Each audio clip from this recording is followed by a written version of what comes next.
MRI কীভাবে করতে হয়, এমআরআই মেশিনে এমআরআই পেশেন্টকে এমআরআই কীভাবে করতে হয় আপনারা যারা দেখেন নাই ইতিপূর্বে আপনারা দেখে নেন এমআরআই কীভাবে করতে হয়। এটা হচ্ছে এমআরআই মেশিন। একটা পেশেন্টকে এমআরআইয়ের জন্য শুইয়ে দেওয়া হয়েছে। পেশেন্টটার এমআরআই জন্য মেশিনের মধ্যে তাকে ঢুকানো হয়েছে। আপনারা দর্শক মণ্ডলী, আপনারা এখনও যারা কখনো দেখেন নাই এমআরআই কীভাবে করতে হয় এবং এমআরআই মেশিনটা আসলে কি, তারা আজকে দেখতে পারবেন এমআরআই মেশিনের মধ্যে পেশেন্ট শুয়ে কিভাবে এমআরআই করতে হয়।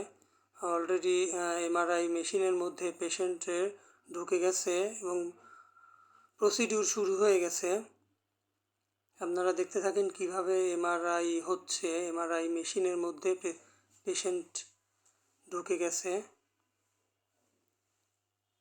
হসপিটালের এমআরআই মেশিনের মধ্যে পেশেন্টকে শুইয়ে দেওয়া হয়েছে এবং এমআরআই হচ্ছে পেশেন্টের।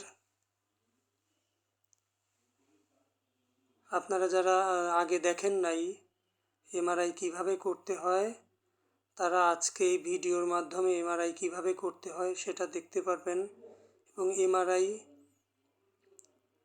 শেষ হয়ে গেলে কিভাবে মেশিন থেকে পেশেন্টকে নামানো হয় সেটাও দেখতে পারবেন। এটা হচ্ছে এমআরআই অফ ব্রেন। পেশেন্টের এমআরআই অফ ব্রেন করা হচ্ছে, অর্থাৎ পেশেন্টের মাথার এমআরআই করা হচ্ছে।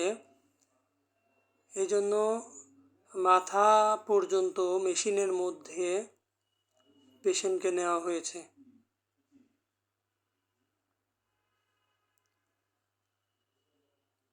আপনারা দেখতে পাচ্ছেন মাথার উপরে হাত রেখে চুপ করে থাকতে হচ্ছে পেশেন্টকে এবং ম্যাগনেটিক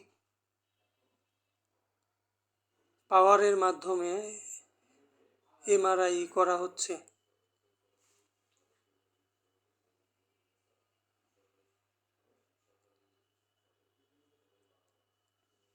দর্শক মণ্ডলী, আপনারা দেখছেন ভিতরে চলে যাচ্ছে এবং এমআরআই কীভাবে হচ্ছে সেটা দেখতে পাচ্ছেন।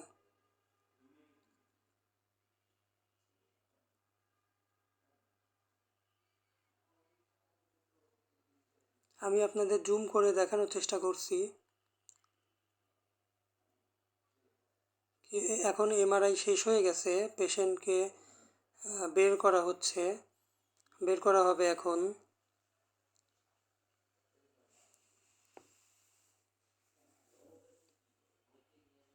পুরো প্রসিডিউর আপনারা জানেন ডিজিটাল এমআরআই মেশিনে কীভাবে অল্প সময়ের মধ্যে একটা পেশেন্টকে এমআরআই কমপ্লিট করা হয়।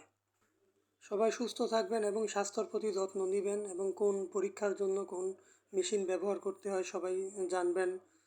আপনাদের ধন্যবাদ আপনাদের ভিডিওটির সাথে থাকার জন্য। পরবর্তী ভিডিও দেখার জন্য পাশেই থাকুন এবং সাবস্ক্রাইব করুন। সম্পূর্ণ কোন পরীক্ষার জন্য কোন মেশিন ব্যবহার করতে হয় আপনাদের জানাবো। আপনারা সাথেই থাকবেন, ভিডিওটি সাবস্ক্রাইব করবেন। সবার প্রতি দোয়া ও ভালোবাসা রইল। সবাই স্বাস্থ্যর প্রতি যত্ন নেবেন। আজকে এ পর্যন্তই, ধন্যবাদ।